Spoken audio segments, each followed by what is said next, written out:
Before we get started, just a quick note, spoiler alert.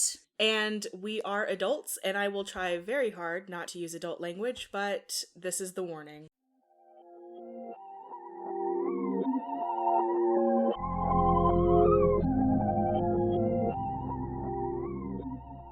Oh shit, I didn't even get the summary of Jennifer. What is your problem? Oh, that's because I wrote the summary. I wrote it. Okay, we're recording.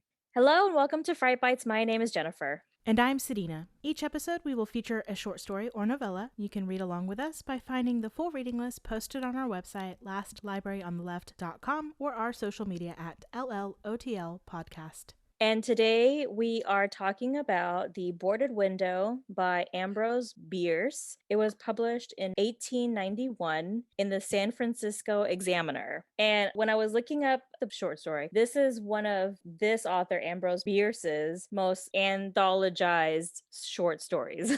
Wait a minute, because Go ahead. I found something. Now I'm kind of like super curious because I was going to save this for the end of our notes because it's at the end of my note. Mhm. But okay, so I'm going to quote from this article that I read, or PDF, I don't know, whatever. But it said that The Boarded Window is not a popular story. That is, reviewers rarely discuss it, and reference to it among Bierce scholars is almost non-existent. Oh my god, that is so funny. And Right? so in this one that I found, it said perhaps Bierce's most anthologized horror story, The Boarded Window, has remained a staple of American Gothicism since its publication, though with little commentary. Okay, so it's a staple, but without little comment. Like, how did what? Okay. Now I feel really weird about this, and like we're just gonna have to talk about it because I did not like this story. So this one was kind of, I mean, I'm feeling with you there too, because I couldn't get, I don't know. Okay, I thought this was the one that I really liked, and I thought Faceless Thing was the one I really liked, and neither of those were. I enjoyed the Faceless Thing. This one I didn't care for, and I think the one that I really liked is the one that we're going to talk about, which is Threshold.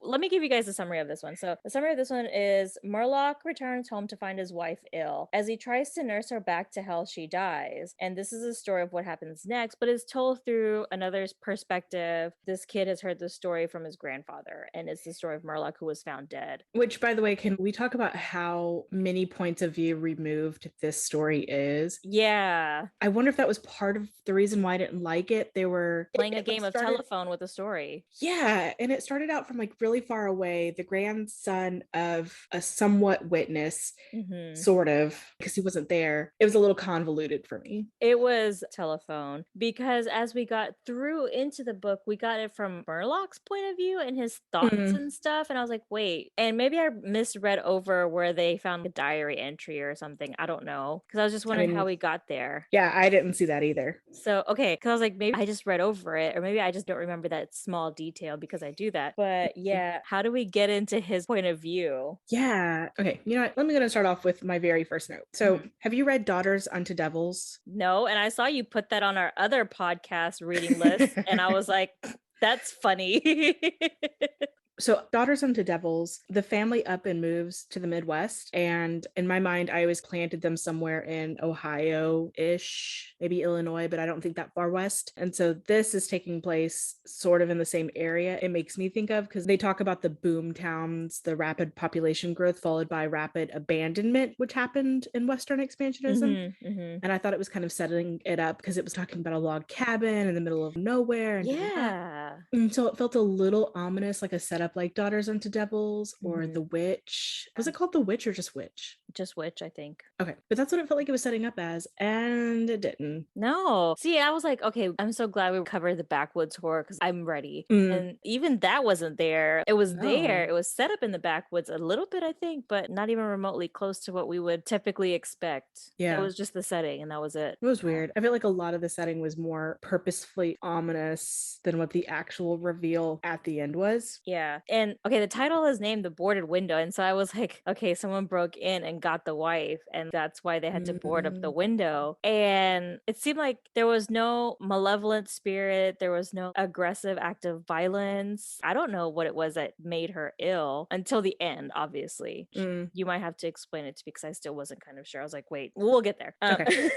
But the part that I found gross and I actually stopped reading was when he kept talking about having to prepare her body. That was the gross part I put too, because part of the lines in the book are that he prepared prepared her body as best he could, but he got some parts wrong. And I was like, what? Huh? Yeah. And he had mentioned something about like that he should have her again as before. And I was like, Oh. wait, do you mean like have her again as in you're gonna die and you'll meet her in heaven?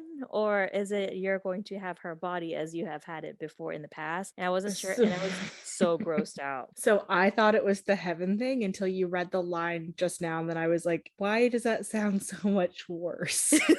It sounded so bad in my head, and I was like, oh no, this is not where we're going. So this one made me really uncomfortable, and I didn't care for it. So I also want to talk about how the local rumors about Murloc also set this up to be more ominous than you think, because the local rumors were that Murloc was like the weirdo in the woods, and that even after his wife died, he stayed there and he became reclusive when he wasn't before, and that he boarded up this window, but nobody ever knew why, but that he was somebody who didn't like keep himself locked up or anything like that. He wasn't super creepy reclusive, but he was odd. I thought that was setting up for something. And then I was like, well, what if the window is boarded up because there's something to do with his wife's spirit that he doesn't want to see it outside, or he doesn't want to let it out of the house? Is there like something to do with the window? Because I'm thinking of the window as a reflective surface, which is very like prominent in a lot of lore about gateways and things for spirits. So I was thinking about the boarded window in that way, and all of it was wrong. Yeah. I just I couldn't figure it out. And even now, I'm like, I don't know. This one went over my head because I just couldn't. I didn't like Murloc. I didn't like a lot of the way he was talking. The way he was talking reminded me of the journal that they read in Cabin in the Woods that Dana read from, I can't remember the girl's name now. The daughter of the daughter. family.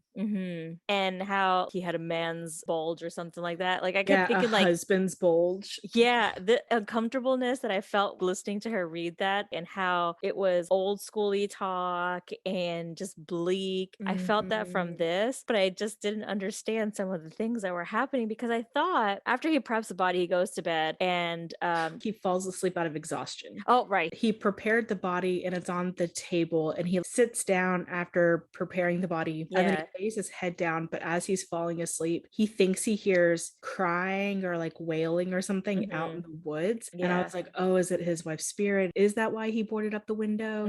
Whatever. And then he wakes up and it's pitch dark, and he can hear something walking barefoot on the floorboards. And I was like, shit, it is his wife's spirit, but then there's like a scuffle and something falls, and he goes to reach for his wife's body and it's not there. And he grabs his gun, he fires off a shot, and in the wake of the gunpowder explosion, because these are older guns, that light, he sees, they call it a Black Panther, but I just want to be clear here that it was most likely a melanated mountain lion, but whatever. So he sees a melanated mountain lion, and it was dragging her body through the window, or attempting to. And later he finds that there's fresh blood under her body, and part of the mountain lion's ear was in her hand. So she wasn't dead, and that the mountain lion killed her when it was taking her body. And I was like, so what did I don't know. I have no clue, because at first I thought when he awoke, I was like, oh, he's having a night terror, because he's like something about his arms and legs were lead. I was like, oh, he's having a night terror. And then he was able to get out. I was like, okay, so he wasn't having a night terror, so why was his arms and legs lead? What is it? Was it just fear? And then when they talked about the animal, I was like, oh, she's a werewolf. And then when they said, I was like, okay, well, she's a vampire and she was fighting a werewolf. But again, I don't know.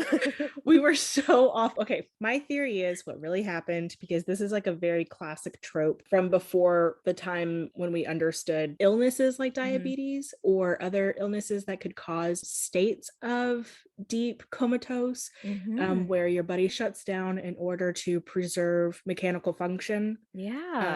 And so it can slow down your heartbeat, things like that. And diabetes is the most common one. In fact, I think Edgar Allan Poe has a story about that, where like someone died and the body reared up suddenly. So I think that's what this was. I think this was a story of she had some type of fit or a diabetic shock, went into a coma, and because he is not a doctor, there were no doctors around, and he didn't properly prepare her body Oh I don't know what that means because he clearly didn't drain the blood, because if he did, he would have killed her. yeah.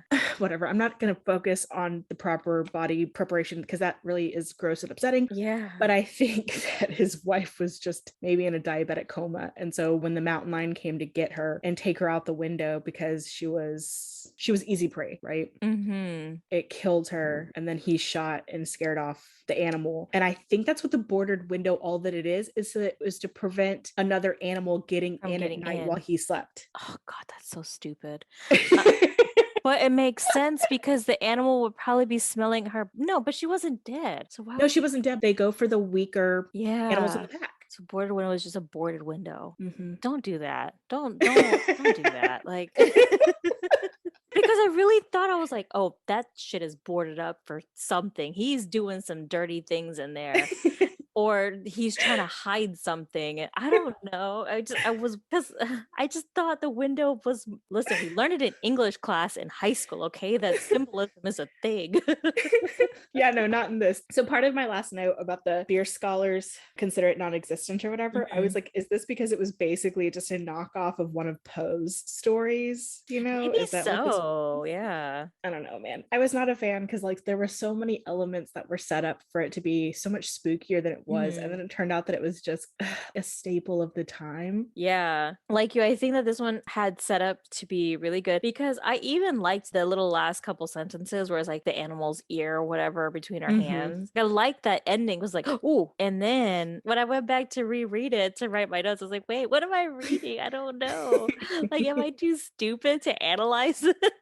No. I also want to talk about his love for his wife and his grief because it seemed like he was having a hard time. Like, I feel like he wanted to grieve, but he didn't know how to, almost like he was struggling in that department. Like, oh, the grief will come, right? And the way that it was described, I was kind of uncomfortable because I know that there are times when, because I've witnessed it, where you're so numb by what's happened and you're just going through the motions and getting through the funeral and processing everything. And then finally, when you're left by yourself, then the grief comes. But this seemed kind of different. I just felt like he was really struggling and trying to grieve, but he couldn't. And he was just doing the things that he knows he's supposed to do when there's a dead body around. Part of that was that it was said that he felt he was going through the motions because there was something in the back of his mind that was like, well, the reality of it didn't feel real. And I wonder if there was a part of him that knew that she wasn't really dead. Oh, yeah, it could be. And he just felt obligated to go with the motions because he's not a doctor. He had no way of knowing otherwise. From what I understand, I mean, I'm not a doctor and I don't have experience with people in diabetic coma, but from what I understand, even when you check the pulse is either so faint that without an instrument, you can't hear it. Or it's so, the beats themselves are so far apart that you aren't holding down to feel for it long enough. Oh, that's interesting. I don't know. This one was a weird one.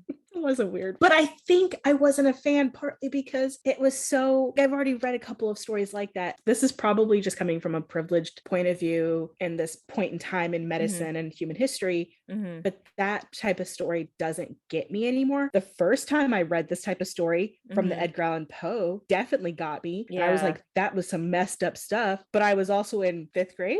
Yeah. I mean, I think it was the setup of this because I think if that trope still gets me that she was alive all along, she wasn't really dead, it still gets to me, but when done well and written well or explained well, directed well, I enjoy that trope. Also, sorry, Cynthia, because we needed some of our slots filled. And so I had Cynthia send us a bunch of titles that she had read from our collection, our anthology. And this was one of the ones that she sent us. Like, I'm sorry, Cynthia, that you sent it to us and we didn't like it, but we didn't like it. I think this was the one that I chose from that list. I was like, I want to read it because it sounded really good. It really did sound really interesting when I looked it up, I think, on Wikipedia or whatever. So, I mean, we thought it would be good. We are sorry, but there were some good ones that you chose because I read one and I took notes on it. And maybe it was one of her suggestions. Probably. That I read it, took notes that we were not covering. Probably. We should have done that one. Oh, well, whatever. Yeah, but yeah, at least there's one that we both agree on that we don't really care for because we've kind of been, well, no, this is the second one. This is true. X is for eyes, which we keep referencing. That's how deeply affected we were by that one. That one will be infamously not our favorite. Just but I guess we'll let y'all go. We'll see y'all tomorrow. Bye. Bye.